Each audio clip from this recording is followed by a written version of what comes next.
Hey guys, Kyle here with Gnarly Knives, and today I want to go over different edge grinds. I thought this would be a good idea if anybody had any questions or noticed that knives, their blades look a little different. There are different purposes to them. I know to an extent, yeah, a knife is a knife. As long as it's sharp, it'll cut, and that is true to an extent. But these each have their own little pros and cons, things that they're better at, not as great at.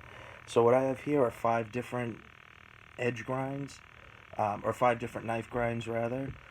These are the most common ones that you'll find. I have one of the 5 is probably one of the least common you'll come across. But out of these 5, 4 of them are very common. You'll find on just about any knife. And as far as I know anyway, these are pretty much the only grinds that I have come across. If you can think of any more, please let me know. I would love to get some different examples.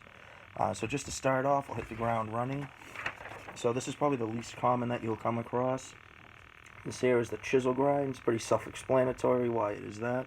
So you have your completely flat portion that runs down the length of the knife blade. And then you have flat down a portion of the blade. And then your grind starts and it meets right at the edge. Now this flat portion goes all the way down to your secondary bevel. So you can see here, I know I'm not an artist, I'm not Bob Ross, but I did draw a line to kind of show where your secondary bevel begins, and the flat portion is flat all the way down to the secondary bevel, and then your secondary bevel from the ground portion. So it's completely flat on one side. It basically just mimics what the blade looks like up here. It's just on a smaller scale right down here when it comes to your chisel grind. Now where you'll see these most often are on your Japanese chef knives and cooking knives. But another thing, I've noticed them a lot is actually on serrated blades. So this here is the CRKT M16-10 KSF. So many letters. So you can see here, this highlighted portion is where the actual grind itself is. But if you look at the serrated part as well, is where I find I will see them most often are on your serrated edges. So you can see the highlighted portion is where it's ground, but if we flip it over to the back of the knife, you basically don't see any ground portion at all.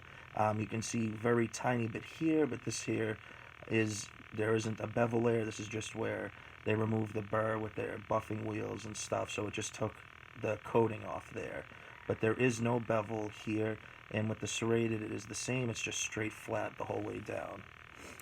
These are a good grind. They are very slicey, and they do cut very well, especially with food. That's why you see them a lot with your Japanese cooking and chef knives. But they are a little tricky to sharpen because you're really sharpening them on one side and trying to delicately remove the burr on the other, but doing so and not creating an angle on both sides. So that's not one to really jump right into if you're getting into sharpening, but you most likely won't be coming across it unless you're into cooking knives. Now, the next one here, this is a very common grind. So this one here is your Saber grind. Now, what I did do here, you can kind of see, hopefully, I drew a little line to kind of indicate where your secondary bevel is. So with the Saber grind, you have its flat down a section of the blade, and then your angle starts in and brings you all the way down to your secondary bevel. The same on this side, then your angle brings you all the way down into your secondary bevel. Now the bevels, they do have different angles generally than the profile of the knife itself. A very common one you'll see will be a 25-degree bevel. So it just means that it's sharpened 12.5 degrees on each side, and then added together you have a 25-degree bevel. A good example of this here I actually have is this here. This is the Becker BK2, and this is an aftermarket sheet that I picked up. But you can see, so basically, well, where this wear is here is where the profile, where the grind for the Saber actually begins. So it is flat down to here, basically where the silver, where it's worn off from the coating. But then you can see the angle is drawn in, is ground in from where that flat ends all the way down to the highlighted, the shiny portion, which is your cutting edge. So you have your main grind and then your secondary grind or your secondary bevel. Kind of show you it's the same on this side as well. And they just grind, taper down into your edge bevel. Saber grinds are very good. A lot of people like them on fixed blades. If anybody does any batoning where they're splitting wood and for doing woodworking, or the only time I really do it is for woodworking. If I really need to split firewood, I'll generally use an axe, mostly because I like using axes and hatchets. I have done a good amount of batoning with this, but what is really good about it is a very sturdy grind, and it really just splits the wood apart if we're using for that application. Generally, saber grinds tend to not be as slicey as some of the other grinds we'll talk about because there is a lot of metal behind that edge, but they are very sturdy, so they can take a good amount of abuse. So they are a good grind, but if you're looking for something a little more slicey, you might want to look at something that will go into right here, which is your hollow grind. And this is kind of, it's a horrible drawing, but it kind of shows you, so you have your flat here, and then instead of being a straight line from where the grind begins until your secondary bevel, what you have is a hollow. So you have a concavity, so it's basically just ground in. So you get a lot thinner at the edge, and then it makes it really good for when you are doing slicing, for food, stuff like that, or if you'd use it more for utilitarian purposes, cutting rope. When you are slicing through stuff, because you have that thinner edge, it allows you to go in easier, but it also pushes material away very easily because it just slides up and then just gets ejected out. These are a really good grind as well, but they tend to not be quite as strong as, say, your saber grinds. I do have an example here. So this here is the Schrade 56LM. So you can kind of see here a little bit. See if I can do it in the light.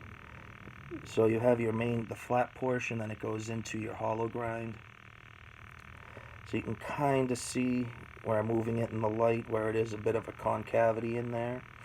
So this is a really good slicing knife. I do not baton with this knife. I have used this knife a good amount. This knife does provide really good slicing, but having that hollow, it does make it just a little bit more delicate, but if you're not doing batoning or anything, it's really not an issue at all. This would actually be a good knife if you're doing any skinning, anything of that sort. So if you are a hunter, I would honestly rather have a hollow ground fixed blade versus a saber ground. So does give you some options. They are very similar. You still have your secondary bevel. It's just the transition from the flat portion to the edge. You have more of a hollow than a straight line. Are still very good. Just if you're looking for something with a little more slicing potential, that's generally the way to go there. Now, another one we're going to go to, this is a very common one you will find on a lot of kitchen knives. A little bit of an exaggerated drawing, but just to kind of show you what it is I'm referring to. So I did put a line up on the top here, just kind of show you the back of the knife, the spine, and then your secondary bevel, of course, will have that line drawn to indicate that. So with your flat grind, it just starts right at the top of the knife, right at the spine, and then it is just ground the entire way on both sides, from the spine up until where you get to your secondary bevel. Now these are really good as slicers, similar to your hollow grinds, but they also are very slicey on their own, maybe not quite as slicey, but these do lend themselves very useful for a lot of food prep. These actually work great. This is probably, out of all the grinds, I wouldn't say it's my favorite, but I'd say it's probably the most universal for different tasks. So most of my EDC knives, my pocket knives I carry, are flat grinds, because I feel like they, out of all the grinds, are the most utilitarian based, so you can use them for a multitude of projects, or multitude of cutting tasks rather. So an example of that would be this here, which is the Cold Steel Master Hunter. Not that really makes a difference. This is the CPM 3V version, just as my favorite steel. But you can see here, This here is what's might even help as well. It's called the plunge grind. So the plunge grind is basically where the grind starts and where it basically the transition from the beginning of the grind all the way to where your edge bevel is. It's just called the plunge grind because it's the thickest at the top, and then basically the metal plunges down to your secondary bevel. So you can kind of see the secondary bevel there. But it's known as a full flat grind. And these do, like I said, lend themselves very useful. They're a good intermediate grind for just about anything. That's why I think they are probably one of the more popular grinds with certain things. Excuse me. So next, the last one we're going to go into is this here. This is your Scandinavian grind. So this one here, you notice that the line for the secondary bevel, I actually drew underneath the edge because there is no secondary bevel. Remember we were talking about the different grind angles. So say if it's a 25-degree edge, you'll have 12.5 on each side, and then they come together to be a 25-degree edge angle. But with the Scandinavian grinds, there's no edge bevel at all. So what happens is the grind starts up here and then goes right into where the edge itself meets. So it's just one solid line from where the top of the grind is all the way down to where your edge is. So for example on that, I'm going to use is the Pathfinder Knife Shop HD Grizzly knife. So if any of you guys are familiar with Dave Canterbury, I do love his knives. I have a few of them now.